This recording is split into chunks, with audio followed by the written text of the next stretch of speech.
오늘 하나님께서 우리에게 주신 말씀은 갈라디아서 3장 1절에서 9절, 갈라디아서 3장 1절에서 9절 말씀입니다. 한 절씩 교독하도록 하겠습니다. 어리석도다 갈라디아 사람들아, 예수 그리스도께서 십자가에 못 박힌 것이 너희 눈앞에 밝히 보이거늘 누가 너희를 꾀더냐.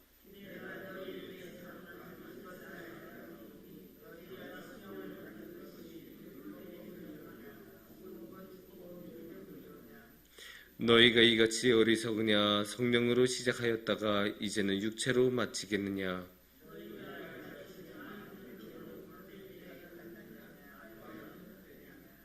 너희에게 성령을 주시고 너희 가운데서 능력을 행하시는 이의 일이 율법의 행위에서냐 혹은 듣고 믿음에서냐.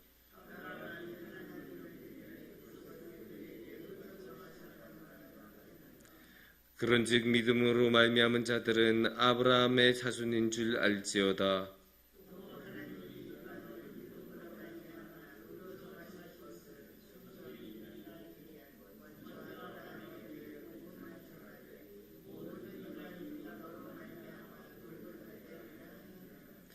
그러므로 믿음으로 말미암은 자는 믿음이 있는 아브라함과 함께 복을 받느니라. 아멘. 사람이 다른 동물보다 뛰어난 데에는 여러 가지 이유들이 있지만 그 중에 한 가지는 학습 능력입니다. 인간은 보통 다른 동물보다 월등한 학습 능력을 자랑합니다. 왜냐하면 인간은 그만큼 뇌가 상대적으로 더 크고 그 뇌를 가지고 항상 했었던 일에 대해서 다시 성찰하고 생각하면서 이렇게 하면 제대로 되겠구나, 내가 지난번 이렇게 해서 잘못했구나, 이렇게 계속 스스로 생각을 하는 그런 성질을 가지고 있습니다. 그래서 인간은 학습 능력이 뛰어나서 한번 했다가 다음번에는 더 잘하고 그 다음번에는 더 잘하는 그런 모습들을 우리가 자주 볼 수 있습니다.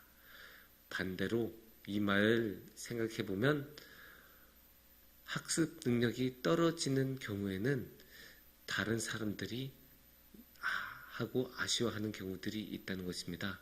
사람이면 당연히 학습 능력으로 더 좋아지고 더 좋아져야 되는데 같은 실수를 반복하고 또 반복하는 모습을 보면 옆에서 답답해하기도 하고 왜 그걸 못하느냐 나무라기도 하고 그런 모습을 우리가 자주 볼 수 있습니다.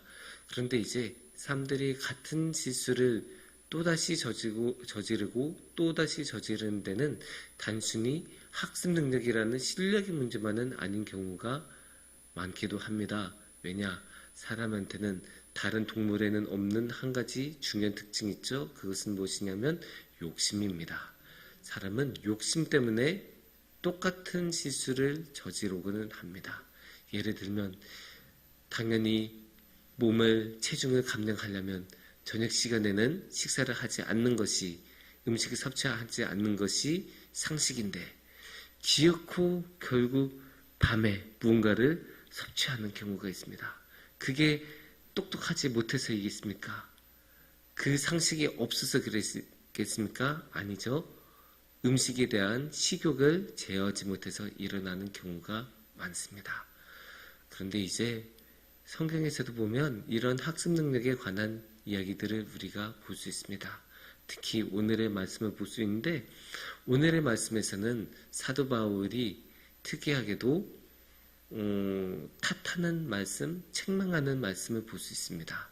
그게 1절하고 3절에 우리가 잘 볼 수 있는데 1절을 먼저 보시면 이렇게 말씀하십니다. 어리석도다 갈라디아 사람들아, 예수 그리스도께서 십자가에 못 박히신 것이 너희 눈앞에 밝히 보이거늘 누가 너희를 꾀더냐. 여기서 어떤 말씀으로 시작하고 있죠? 어리석도다 라고 시작하고 있습니다. 3절 말씀도 비슷합니다. 3절 말씀을 보시면 너희가 이같이 어리석으냐, 성령으로 시작하였다가 이제는 육체로 마치겠느냐, 이렇게 말씀하고 계십니다. 여기서 사도 바울은 어리석으냐 하고 굉장히 강한 말로 갈라디아 교회에 대해서 책망을 하고 있는 모습을 볼 수 있습니다. 어리석다. 이 말에는 그만큼 사도 바울이 답답해하는 것이 저는 느껴졌습니다. 너무나 답답해서 그냥 잘 이제 편하게 좋은 말로 가르치기도 할 수도 있을 텐데 그것을 참지 못하고 화를 내고 아이고 왜 이렇게 어리석게 행동하느냐 라고 책망하는 모습을 볼 수 있습니다. 우리가 이런 것들을 일상에서 운전을 가르칠 때 자주 볼 수 있지 않습니까? 평소에는 아주 잘 이제 편안하게 부드럽게 가르치는 사람도 운전할 때 가족이 제대로 이거를 또 못하고 또 못할 때 갑자기 버럭 화를 내는 모습을 우리는 자주 볼 수 있습니다. 그런 것처럼 여기서도 사도 바울이 아니 이 뻔한 걸 왜 못하느냐, 이거 지난번에도 말한 건데 왜 못하느냐, 이렇게 책망하고 있는 모습을 우리가 볼 수 있습니다. 그러면 어떤 것에 대해서 책망한지는 우리가 2절을 보면 알 수 있습니다. 2절에서는 이렇게 말씀하십니다. 내가 너희에게서 다만 이것을 알려 하노니 너희가 성령을 받은 것이 율법의 행위로냐 혹은 듣고 믿음으로냐. 여기서 이제 성령을 받는다는 것은 그만큼 성령을 받고 주님을 만나고 하나님의 나라로 갈 수 있는 구원을 받는다는 뜻이 되지 않겠습니까? 근데 이 성령을 어떻게 받느냐? 율법으로 받느냐? 성령으로 받느냐? 이 두 가지 길이 있다고 말씀을 하시는 것입니다. 그런데 이제 거기에 대해서 5절을 보시면 이렇게 또 말씀하십니다. 너희에게 성령을 주시고 너희 가운데서 능력을 행하시는 이의 일이 율법의 행위에서냐 혹은 듣고 믿음에서냐. 여기서 또 한 번 사도 바울이 반복해서 질문하고 있죠. 율법의 행위냐 믿음이냐. 여기서 사도 바울은 당연히 믿음의 길이라고 이야기하지만 사람들은 어떤 길로 자주 빠집니까? 율법의 길에 자주 빠집니다. 율법은 결국 무엇입니까? 사람의 일이 아닙니까? 사람이 율법을 지키는 것이기 때문에 율법을 따라 받는다고 생각하는 것은 결국 사람이 행동해서 받는다, 사람의 일로 받는다라는 뜻이 될 것입니다. 반면에 믿음의 길은 인간이 하는 것이 아니고 하나님이 하는 것이기 때문에 믿음의 길은 결국 하나님의 길이 되는 것입니다. 여기서 사람들은 자꾸 또다시 율법의 길에 빠집니다.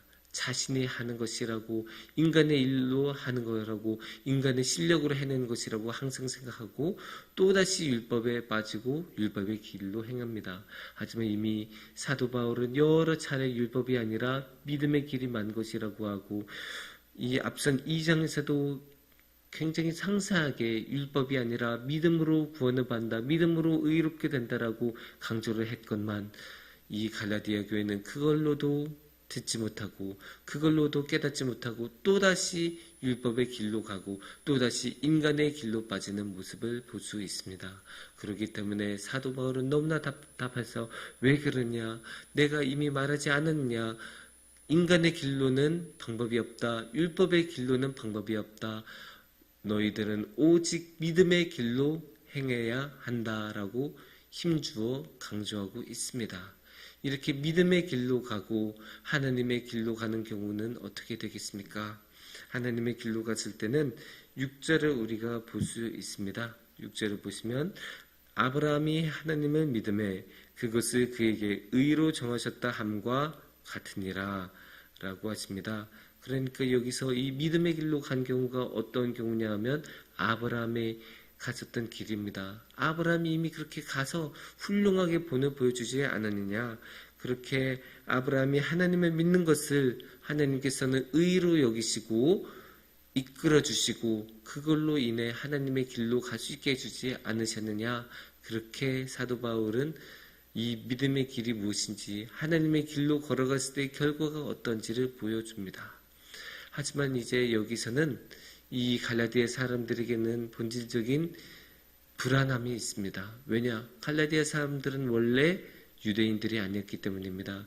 이 구원은, 하나님으로 인한 구원은 율법으로만 열려있고 이 유대인들에게만 열려있다고 그 당시에는 많이 생각을 했습니다. 그래서 당연히 유대인들도 율법을 지켜야만 구원을 받을 줄 알고 하나님에게 갈 수 있는 것이라고 생각한 경우가 많았습니다. 그래서 사람들이 자신의 구원을 받지 못할까봐 그런 불안감을 갖고 있기 때문에 또다시 율법의 길로 빠지고 인간의 길로 빠졌었던 것입니다. 하지만 거기에 대해서 사도 바울은 8절로 말씀을 하십니다. 8절에서 이렇게 말씀하십니다. 또 하나님이 이방을 믿음으로 말미암아 의로 정하실 것을 성경이 미리 알고 먼저 아브라함에게 복을 전하되 모든 이방이 너로 말미암아 복을 받으리라 하였느니라 라고 하십니다. 그러니까 이 말은 무엇이냐? 하나님께서는 이방에게도 믿음을 주시고 이방에게도 구원을 주신다. 그걸 누구 통해서 볼 수 있냐? 아브라함을 통해서 볼 수 있다. 아브라함을 통해서 이방에게도 믿음을, 의를, 구원을 주신다고 말씀하셨다. 그러니까 너희들은 걱정하지 말아라. 불안해하지 말아라. 하나님께서는 이미 아브라함을 통해서 이방 사람에게도 의를 주신 것 같이 지금 너희에게도 의를 주실 테니 너희들은 율법으로 따를 생각을 하지 말고 인간적인 것에 의지하지 말고 오직 주님을 믿고 오직 주님만 의지하라 라는 말씀을 사도 바울은 하고 있는 것입니다. 거기에 대해서 이제 사도 바울은 9절로 마무리합니다. 그러므로 믿음으로 말미암은 자는 믿음이 있는 아브라함과 함께 복을 받느니라. 이게 최종적인 결말입니다. 너희들이 믿음으로 행동한다고 해서 불안해할 수 있지만 걱정하지 마라. 아브라함을 봐라. 아브라함을 복을 받지 않았느냐. 너희들은 이 아브라함과 함께 복을 같이 받을 터이니 걱정하지 말아라. 이렇게 말씀하신 것입니다. 그래서 우리는 이제는 계속 반복했었던 실수를 이제 줄여야 합니다. 인간의 길로, 율법의 길로 행동해야 하는 것을 그만둬야 합니다. 물론 불안해할 수 있습니다. 과연 나도 그렇게 믿는 것만으로 구원을 받을 수 있을까? 이 인간적인 모든 것을 하지 않는다고 해도 구원을 받을 수 있을까? 불안해할 수 있고 이 구원에 대한 욕심이 계속 우리 마음속에서 사라지지 않을 수도 있습니다. 하지만 우리는 아브라함이라는 훌륭한 예를 가지고 있습니다. 하나님께서 이 아브라함을 통해 믿음을 통해 구원을 받는 모습을 이미 보여주셨으니 우리는 그것을 신뢰하고 믿고 따르면 주님께서는 우리의 삶에도 아브라함과 같은 복을 주실 것입니다. 함께 기도하겠습니다.